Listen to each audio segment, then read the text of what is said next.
There's a story in each box score. This channel is about those stories. This is Daily Random NFL.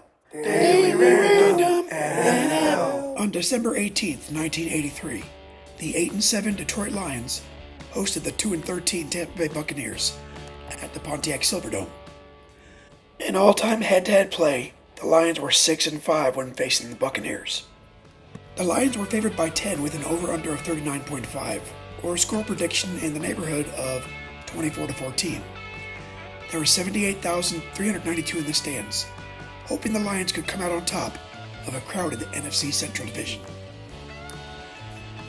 The Buccaneers had had only one coach throughout their first 8 seasons, John McKay. He had a 38-77-1 record with the team, but had led them to the postseason 3 times in the past 4 seasons. He had Jack Thompson starting under center, and 45 career appearances, including 17 starts. The 5-year vet had a 62.4 rating and 4,605 yards. The Buccaneers limped into the finale with a 2-13 record, tied for worst in the league.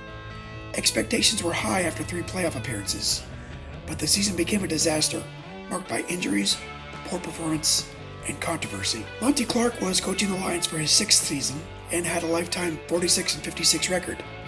Eric Hipple was taking snaps for Detroit. In 55 career games, including 29 starts over his 4 seasons, Hipple had a 65.6 rating and 5,266 passing yards. Detroit's offense relied heavily on its rushing attack. A key storyline was whether running back Billy Sims could finish the season strong and help carry his team into the playoffs. On the other side of the ball, Detroit's defense was the team's anchor. Ranked 2nd in the league in points allowed, the unit was led by stellar defensive tackles Doug English and William Gay, who combined for 26 sacks on the season. There isn't a full game available for this game that I could find. Here's the highlight reel from the Detroit Lions YouTube page. Enjoy! A third consecutive sellout crowd filled the Silverdome on the regular season's final Sunday, anticipating the Lions' first division championship in 26 years.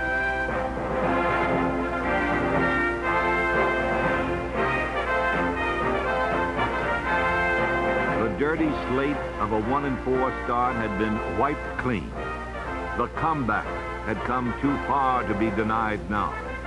This was a team oozing with confidence, full of spirit, and certain that they belonged on top of the NFC Central. Toss to Billy, sweep on the right. Gets a block from Jones. Inside the 5, and he goes in for the touchdown. With a score tied in the final period, the Lions put away Tampa like a true champion. Behind the offensive line of Dorney, Greco, Mott, Elias, and Dietrich, Gary Danielson directed Detroit to the win and the division title.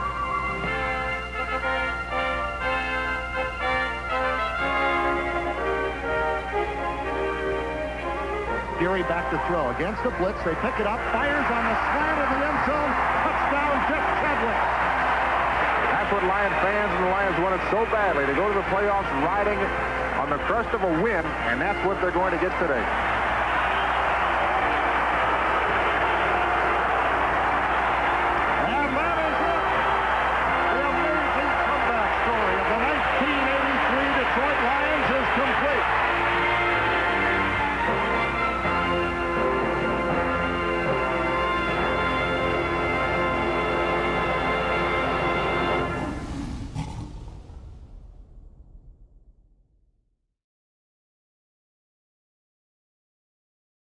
Hipple completed 9 of 15 passes for 80 yards and a 74.3 rating before getting relieved by backup Gary Danielson.